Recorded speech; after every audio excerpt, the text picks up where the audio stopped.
I always thought people in property had loads and loads of money. How many properties do you have now? 7. How much cash flow are you making? Between 22 and 25k. What can go wrong with rent to rents? There was definitely times where we thought, what have we done? What have we done here? I want to get some of the hacks and the secrets. When you think about Monopoly, you wouldn't just go around the board, pass go, collect your 200, avoid jail. But everybody's doing that. The freedom having this sort of business gives you is unbelievable. What would you say to someone who's got no money, no experience in property? How long did it take you guys to become financially free from when you decided we're getting into property? I started the business in January last year. By the time September came around, we both quit our jobs and went full-time property. So nice. And what were you doing beforehand? So I was in commercial interiors. Yeah. I was running a business for 10 years with Did you my like brother. No, working with family is difficult. Yeah. That was sort of my background, and it was something I sort of fell into, family business. I did okay from it, always sort of did well and learnt a lot, which obviously can take into this business, but just wasn't the passion for it. Why did you not like it? It was always what I thought I would do. And then when I was doing it, it just wasn't for me. I think 10 years as well? Yeah, 10 years. Wow. At least it wasn't 40 years. Well, exactly. I think I started at 19 and started with my own business, and it's intense, especially when you've got sort of your brother, your dad involved. And then as soon as my dad sort of stepped away and left it to me and my brother, that's really when we both realised it wasn't. And you guys went to school together, or you knew each other from back in the day? Yeah, so we grew up playing football together, and Luke's a little bit older, so about 3 or 4 years older than me in school time. So we didn't actually go to school together, but went through the same schools. How did you decide you wanted to get into property? What happened? In fairness, that was more George than me. So yeah, so I came to your £1 crash course. I think it was September 21 or 22. Okay. What did you think when you came to the crash course? To be honest, it kind of blew my mind. I'd never realised how quickly and how easily you get into property. I always thought people in property had loads and loads of money, and it wasn't really accessible for me. Mm-hmm. Then I came down to £1 crash course, and you kind of laid out all the different strategies, no money in deals, low money deals, and yeah, So you then got Luke on it, and you're like, "Come on, man, we need to do this." Look, we've got to do this. Got to do it. What did you think, Luke? Were you skeptical, or were you like, did you think, "Oh, here we go, George of a pipe dream"? You know what? I would say you're quite cautious in nature compared to me. I think you're both pretty cautious, I would say. Yeah, maybe. I think he came to me and sort of just at a time where I had sort of my own personal struggles and that sort of thing. And I think that was why, really, wasn't it? That you came to me and just said, look, you need a change. It was being the best mate that he is. He came to me and said, look, I think you need something new. This is what I'm going to do. And I thought, he doesn't do anything without looking into it. So you did a lot of research, digging into property, digging into me. Yeah. Came to the crash course. Did you then come to a crash course? No. So he came to me on the Friday, I think, before the rent to SA course with the service accommodation. The advanced training. Yeah. And the boot camp. Yeah, the boot camp. And you'd already been on the deal selling. Yeah, so essentially I came down to £1 crash course. I went home, mind was playing overtime with me. I was like, I've got to get involved somehow. Yeah. And I was like, I kind of bit the bullet, and I was like, I'm joining the academy. Yeah. Done that. And then I think I went on holiday for 2 weeks, came back, and then it was the rent to SA course. And that's when basically got onto Luke.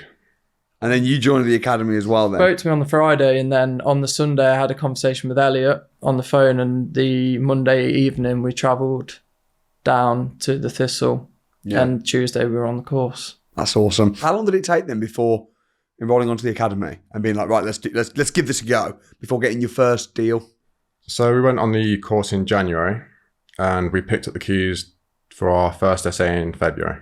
Nice. Yeah, I think it was March. We got it live just at the beginning of March, wasn't it? Yeah, got the keys in Feb, got it live. I think it was the first So did you find it from that course? Did you just what happened? Yeah, we did. It was actually Tutu that put us onto the property. Who's also on the academy? Yes, and that's our best property, still the first one. That's always interesting how it happens. The first one's also, I think, the hardest one, where all the niggles are setting up all the systems, because you only have to set up a channel manager once. You only have to get Stripe account set up once. You only have to do, but doing it once takes time. Yeah. And you got to do it right. So tell me the figures then to that first one. Where is it? it's a rent to rent, right? How much are you paying the landlord? How's it working? What's going down? So we're paying the landlord $2,700 a month. Yeah, that's a lot. It's a 3-bed penthouse. So Where is it? in Manchester. Right. Yeah, so we can fetch a pretty high nightly rate. And what are you renting it out for? I'd say we're making around £1,200 a month off it. So And that's profit after you've paid all the costs and the management. Yeah. That property actually, it has only happened once, but we've had some pretty hefty sort of nightly rates on it. We had a booking last June for £1,200 for a night. Wow. When that came in a couple of months sort of after going live, we were like, we knew it was a high nightly rate. We knew the landlord was taking advantage of the fact that she knows we're making profit on it. Yeah. And we knew that when So they charge you a little bit more? yeah, there's a premium because on it. they know how it works. So. But we knew the property would work, and we were happy to sort of go into it. So after that one, where was your next deal? That was Manchester again. And again, it was sort of higher end. It was actually, we had a conversation with Adriana, Yeah. and she said, if you're going to go into SAs in Manchester, go high end, Yeah. which we did. And the first two were high end properties, but instantly we saw the return. And we have it now, obviously, with sort of sourcing deals for other people where the rent's a little bit high. And we're thinking, yeah, but it's premium property means premium prices, premium nightly rates. And especially if you're in a slightly saturated area, because in Manchester there's a lot of demand, but there's also a lot of supply. Yeah, you've got to stand out. You've got to. Mm-hmm. Yeah. How do you do your research then? How do you know when you're looking at, say, a penthouse, a couple grand, few grand a month rent, how do you work out how much profit you're going to be able to get from it, and how do you have the confidence to take on a deal? Well, research the nightly rate, obviously, on your Airbnb, booking.com. Obviously, do more thorough research on what people are charging in the area. And if our property can look better than theirs, we know we could achieve that nightly rate. And if the numbers stack at, say, 50%, then we know it's pretty much a good deal. So you work on the basis that even if it's 50% empty, if it's still not losing money or making a little bit of money, that's when you pull the trigger. Yeah, and obviously if we're charging a high nightly rate, anything after 50% when you're breaking even, that's obviously pure profit. What percentage occupancy do you have on that Manchester deal that you got? So we're averaging around 80 to 85% Right. most months. That's pretty solid. In a time where a lot of people, especially now, are pushing towards sort of longer term bookings and that sort of thing, we try and take 4-night minimum midweek. And then on the weekends, obviously, we want to make the most out of people coming up for a night that are going to splash out and hit those high nightly rates. Yeah. We're at 80 to 85 on all of our short-term properties. Who are these people then paying like hundreds of pounds a night to come and stay in your penthouse? Midweek, we're obviously looking at contractors, relocators, or just simply anyone looking to stay in the area. And obviously weekend, it's more like a getaway weekend kind of thing. So you then scaled that. And now, how many properties do you have now under your control in total? So it's 7 now. 7. And making how much cash flow are you making from those 7? So we take about between 22 and 25k revenue on our rent-to-rents. Wow. We're very disappointed if we don't hit 5k profit, sort of even in the low season. And just coming into the high season now, I think we'll be close to the 7k mark. Yeah. In terms of profit. So you're making sort of, 5-6 grand a month, but then you're splitting that with the two of you. Yeah. Exactly. Yeah. But then on top of that, you're deal selling. You're now doing stepping into buy, refurbish, refinance. You've done that relatively quickly. Yeah, fairly quickly.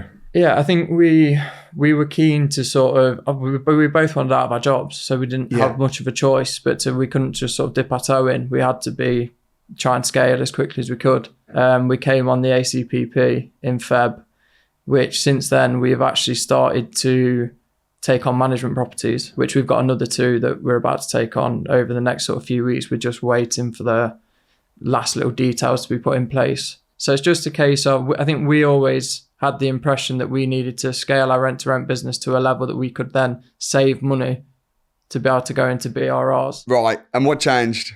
We had a conversation with you, sat down one-to-one, and you said, "No, you don't save your way to get rich, because it's too long." Yeah. So what's the strategy now? What are you doing? So we're getting investors on board, and basically we're going to put their money to good use, and basically get on the BRR strategy as soon as possible. So you've now got 2 confirmed investors secured. Yeah. And how much money are they prepared to put in? Yeah, between them, it's probably around 80 to 90 grand. Okay. So and what are you going to do with that? buy, refurbish, refinance. So we'll buy the property, we'll add value to it, bump the value up, and then refinance, pull most of our money out, if not all, depending on the deal, and then we'll rent it out as service accommodation or as a HMO. How many deals are you selling on average a month? Well, we're looking to sell 1 to 2, maybe even 3. We're averaging around 2.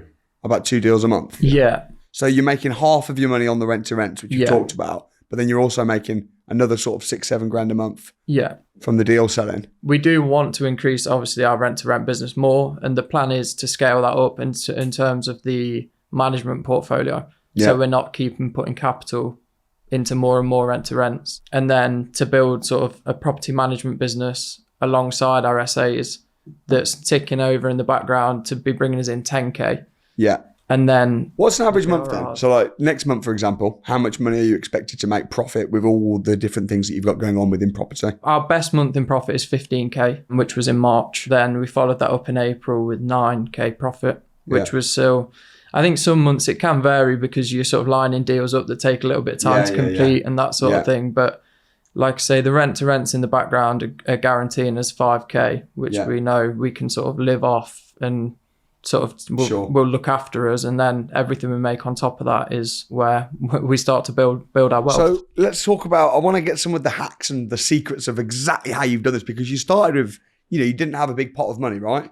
Mm-hmm. No, we didn't have a pot at all, really. Right, so you built this pretty much from the ground up. Yeah.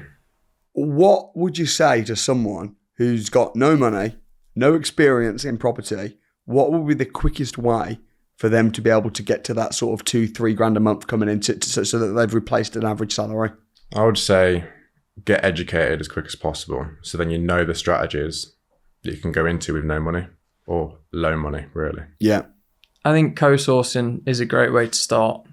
Talk to me about that. What is co-sourcing? You can either have the investor or have the deal. So you either need to find investors that are looking for a rent-to-rent deal or HMOs or BRRs, or you need to have the deal. So you find a rent-to-rent, you agree all the terms of it and that sort of thing. Get everything set up so that you can move that on to somebody that does have the investor. Right. So co-sources are effectively, if you're starting from scratch and you've got no money, no experience, nothing, get educated, understand how to find deals, whether they be BRRs, rent-to-rents, and then connect with an existing deal sourcer who's got a big list of investors and say to that deal sourcer, can I help? I'll find you a deal, you sell it, and we'll split the profits. Yeah. You think that's the fastest way to get started? I think so. And I think the majority of deal sources are grateful for co-sourcers.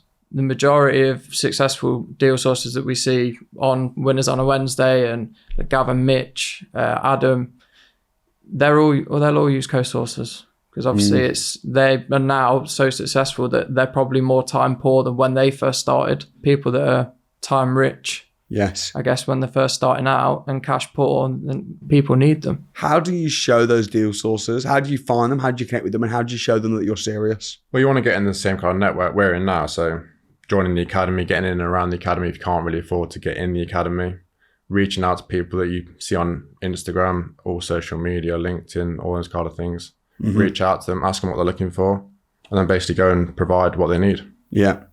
What's been the biggest challenge then that you faced over the last sort of 6-12 months? Dealing with landlords is difficult. Trying to find properties isn't easy. That's why people pay for deals. I guess it's not something. We've had a lot of people approach us and say, I want to get into deal sourcing with no training, almost asking for sort of tips and advice. And we'll happily give people tips and advice, but you need the training to know how to secure that deal, how to speak to an agent, then how you would adapt that to then speak to a landlord. Two completely different things. I think that's the hardest part, is sort of getting people to buy into what everyone is being told is wrong, and we're the worst people in the world because we want to rent a property and then rent it out on a nightly basis. We're taking homes from people. Yeah. I think that's probably the most difficult thing. Do you think that potentially when people try and do it and get it wrong and mess up, I think that some estate agents that say, we don't deal with company lets, we don't like rent to rent, the reason I don't like it is because someone's tried to do it wrong, messed up, hasn't done their research, hasn't done their due diligence, hasn't got any training, and then they've almost put the agent off. So then when you get reputable people go in, like us, and say, hey, this is what we're doing, they go, oh no, we've seen that, it didn't work because it's been done badly. Yeah, I literally had this problem the other day. I was on the phone with a landlord and they said, well, obviously I pitched them the company-let style agreement, and straight away just, no, had 5 others done this before and awful experience, just straight blunt, not interested anymore. What are some of the things then that can go wrong if you don't know what you're doing, or if you do you don't do your research properly? What can go wrong with rent-to-rents? Well, if you get your figures wrong, you're going to be losing money every month. And obviously that's the biggest nightmare possible. Yeah. Has that ever happened to you? We've never had a property that's actually lost money. We've had months where it's not been as good as others. Yeah. But we've never actually lost. But that's because you've kind of done your research properly. Yeah. But you can easily lose money. Oh, yeah, very easily. Oh, without a doubt, yeah. If it's in the wrong part of town, or the spec's not right, or it's not marketed properly, it's not on the right online travel agents, your systems and procedures aren't properly set up. Yeah, there's a lot more to it than getting a property and just sticking it on online travel agents. It doesn't work like that. You need to do research. You need to make sure it's staged properly. So I guess the biggest problem that you're saying is you take a property on, you then rent it, you agree with the landlord, you'll rent it for 3 years, and then you can't get the bookings. That's probably the worst thing that could happen. I think also you get people where they think you can you go to IKEA, you get the nice little ornaments and put it in sort of any apartment or any property in any location, and you're just going to get bookings. They're not realizing that you still need to keep an eye on your nightly rate. You need to make little adjustments to sort of increase your chance on the algorithm. Yeah. I think there's all the little details. It's a details. game. It's a business. What about if you were to do that, but you also had the wrong contract with the landlord? You had no break clause. You've signed a personal guarantee on a new company, a 5-year lease. It's losing $1,000 a month. Now you're screwed. I think also you get landlords that don't really know what they're doing. They can be landlords for a long time and not really know what they're doing. We've actually had a conversation with one recently. We thought, we've explained the system really well and the structure of the deal. And then they were still convinced it was an AST and it could be the same. And then as soon as it was a company let agreement, it was like, I don't know what that is. Right. You're thinking they've been running HMO. Yeah. They didn't know what a company let agreement was. Why would you not be able to do it with an AST? It would be subletting. Right. To put it simply. So you can't rent a property with a normal tenancy agreement and then put another person in for a higher amount. Exactly. Without the right contracts. Yeah. And again, this is why the training is so valuable, because to me, obviously when George comes to me and says we're going on this course, it absolutely blew my mind, because I thought I had a little bit of an understanding. I'd done a flip before. I thought I knew the basics, and in reality, it's really not that simple. There's so much that can trip you up if you don't know, or at least reach out to people that do know. Yeah, and I think it's the same with any industry though, isn't it? If you were to start, if you just wanted to become an IT engineer or a hairdresser, but you didn't really know how to cut hair, you just watched a few YouTube videos, you're not going to be good. You don't know what you don't know. What are some of the other nightmares that could happen with rent-to-rents then? Because there's one is taking on a bad property. Mm-hmm. 2 is having the wrong contracts and then being absolutely screwed. What are some of the other things that could go wrong? Some of the red flags, warnings, things that could happen? So obviously guests can break stuff in the property. And if landlord finds out, obviously they're going to be pretty unhappy. Yeah. However, to eradicate that, we charge a deposit. So if guests do damage anything, say if they chip anything on this table, we'll charge them a deposit and we'll get it fixed. Yeah. It's kind of what we offer landlords in return for the concerns. Yeah. But again, if you don't take deposits, I know some people doing service accommodation rent-to-rents, they don't take ID from the guests. They don't know who they are. And then they wonder why, there was a party and they trashed it. Well, who are they? I don't know. Did you have a deposit? No. Okay, well, you're an idiot. You deserve to fail. We get guests sometimes will question, obviously, why are we doing a pre-authorization and that sort of thing. But you check into a hotel and they ask for a credit card to take a pound transaction or something like that. You never question it. So how do you take deposits? Is it the same? Is it like a pre-authorization on a card? It is. Well, not on a card, but we would take it via Stripe. Yes. So they'll sort of pre-authorize. You have to set the amount. So you don't? Do you actually take the money from them and then give it them back, or do you just? So it's charged. So if it needs to be taken, we can take it as and when. But it doesn't leave their bank? No, it's just they're charged in case something needs to be done. It doesn't actually leave their bank account. And that's very standard though. It's the same when you stay, as you say, it's the same when you stay at a hotel, and that protects you. Yeah. And if they're not prepared to do that, then they're probably not going to be a good guest. Yeah, we don't want them if they're not prepared to do that. No. How are you finding though people are responding with the 4-night minimum stay? Because that seems I mean, not to me because I know the business and I know the types of guests, but to some people they might think, well, hang on a minute, when you stay at a hotel, you don't stay for 4 nights, you stay for a couple of nights, maybe 1 night. How are you justifying saying you can't stay here unless it's 4 nights? With the properties we have, they're quite high end. So if we're letting people stay for 1 night here, 1 night there, you're going to attract the wrong kind of guests. Right. We want nice guests, essentially. So Monday to Friday, if you have someone staying 4 nights, more than likely not going to be for a party or anything dodgy. You're kind of looking for contractors, anyone in the area who needs a place to stay just for work, anything like that. And then weekends, we're looking for 2 night minimum stays, so weekend getaways, rather than someone coming on a Friday night, having a massive party, trashing the place. That's basically what we want to avoid. So you think when people are staying for 1 night, usually they're the people that might want to, oh, that looks beautiful. Let's go and let's pay 500 quid, enjoy it for a night, use and abuse it. Whereas if they're a high-end person and they want to stay there for the week, they're not going to pay £500 every night just for the novelty factor for a night. Exactly. I think we're happy to take 1 night stays when you are hitting, £1,200 for a night. Yeah, if it's Christmas or something. Yeah. We understand the risk that comes with it, but we have the systems in place and an amazing cleaning team in place that will take care of that. But the majority of the time as well, when you're paying those high nightly rates, you tend to get people that are quite respectful. Where midweek, we can't be charging £500 a night for a Tuesday. Yeah. Sort of in the middle of January or December. So you have to sort of lower the nightly rate. And you've got to tweak it and know it, haven't you? Exactly. And it did take us time to work that out for all the training and everything like that. Obviously, you can't train everyone for each specific property. Each property is different and you have to adapt and adjust. You've got to get the right training, of course, to have the foundations, but there's also an element of learning as you go. Yeah, you can't be like a theoretically really knowledgeable and know everything and all the lights are on green before you actually go and get your first deal. I think that's the great thing about the academy is it takes away that proud nature where I can't ask, that's gone the second you walk in the door.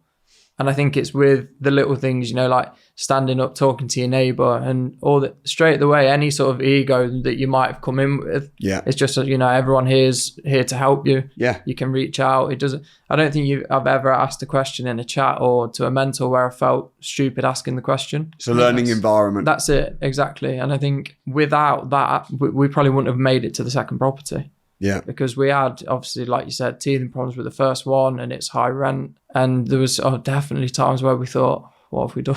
What have we done here? Yeah. But like I say, in the end, it's worked out to be brilliant property for us. And it's helped us now to quit our jobs, have our own business, financially free. We work on our own terms. Obviously, we love what we do. So we work a lot. I mean, even if we're sort of out on a golf course, we're still phones there all the time and that sort of thing.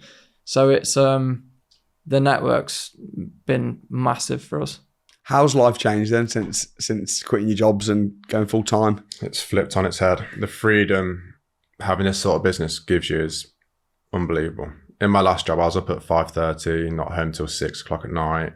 You get home, by the time you've had dinner, you want to go to bed because you've got to get up early. Whereas now I wake up slightly on my own terms, go and get all my stuff done in the morning, work for the rest of the day, and then when I'm done, I can go and enjoy my free time. Yeah. Whereas I'm not so restricted now. You've not got to ask anyone if you want to take a holiday. Yeah, exactly. I think it's probably slightly different for you, isn't it? Because I had my own business before. I had that flexibility. I think the difference is now, while I'm working, I'm not sort of thinking about what I'm going to do after work. We're always working. We're always constantly, if me and him are together, we don't really speak about much else anymore, but we love it. It's completely transformed the way I think about work. That's the way I would say it. In what way? I think work used to be something that I got out of the way before I could enjoy my day. Right. Where now, and that was even with my own business, where now I look forward, we'll start messaging each other at 10 o'clock at night. And some people think, that's not healthy, but we're doing it because we want to. And we're excited for what we're going to be doing the next day. We've got some viewings in Manchester this week we're really excited about. And we'll, be messaging. And I'm sure Liv, George's girlfriend, probably gets sick of me being around their house or whatever. But it's completely transformed the way that we sort of look into the future, I think. Yeah. What's been the biggest learning point then? If you were sort of advising someone that was just getting started, what would be the key sort of takeaways that you've learned from the academy, from your experience doing deals, from selling deals? I saw a friend of mine, Waf, who's out in Dubai. He's in property investment. He said something the other day that I thought was brilliant, and it really sums it up for me, the way it's changed the way I think about life, really. And he was saying that when you think about Monopoly, you wouldn't just go around the board, pass go, collect your 200, avoid jail. Yeah. But everybody's doing that in life. Right. You go around, start investing your money, and you end up owning hotels. And I think that, to me, sort of sums it up where we're at and the way it's changed it. We were just sort of going around the same circle. A week passes and you're taking your money, and that's it. Where now we're trying to really build something. Yeah. And I think that's, again, down to the environment, down to you, all the mentors, everyone else in the academy, and also each other, being able to push each other and say, you know, we've invested into this now, so we don't sort of let it slip. We keep pushing. And I think that's probably the main thing that I've took from it, is transform the way that we look at business, the way that business can be part of your life and doesn't take over your life. Yeah. It's just, you know, a massive part of it. Yeah, that's powerful. Well, how did you justify then? Because you're quite, you know, not skeptical, but thoughtful, cautious people generally by nature, especially you, George. Mm-hmm. How did you justify the decision to invest into the academy? Because it's, you know, it's a big investment. Yeah, it's quite simple, really. Winners on a Wednesday.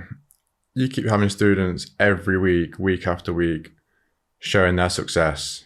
And I looked back, and you've got years worth of winners 6 on a years. Wednesday. Yeah, 6 years. So I think that speaks for itself, to be honest. And the people, real life people like me and Luke on here, doing the same thing. So I thought, if they're doing it, why can't I do it? And with the knowledge, it's kind of a no-brainer. Did you think that you guys would end up on Winners on a Wednesday? We knew we would. It's just a matter of when. We wrote it down on the first course. I think it was goals for the year. I think it was within a year when we came on the ACPP, and you sort of said to us, you know, come to the house and let's do an interview. I don't think we thought necessarily that we'd get there this quickly. I think we always hoped we would. But did I think we'd sort of be out of our jobs by September? No. I definitely didn't think George would, because I think he's had a lot more riding on. He has, you know, someone else that is relying on him.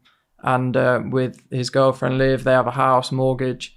It's a lot of, you know, it's not just him that he's got to think about. So I think to make that decision, and also for Liv to sort of back that decision, it's not straightforward to get there, but it's definitely achievable. But the proof of the pudding's in the eating, exactly. Isn't it? Yeah, exactly. I mean, I always say the best way to convince your friends and family and partners is to just show them the money. That's it. I think when we first started out, we had a lot of people doubting, and there was a lot of, even in our friendship circle, and we're always at each other in our friendship group, and that's the way we are, just sort of having a laugh. But there was a lot of stuff at the start, like, oh, you're going to be together even more now, and it's our all Torr property group, and this time next year, Rodney. Yeah, all of that. I think now it's the only messages we get are ones of support. It's nice. A few people have sort of said that, made the jokes and that sort of thing at the start. I've said, fair play, lads. Yeah, some people thought it was like a little side hustle, side hobby that we was going to do together, and then when we left the job, people were like, oh, okay, this is serious now. Yeah. And they start to come around. That's great. Well, guys, I'm really proud of you both, and big respect. Appreciate it. Thank you. Cheers.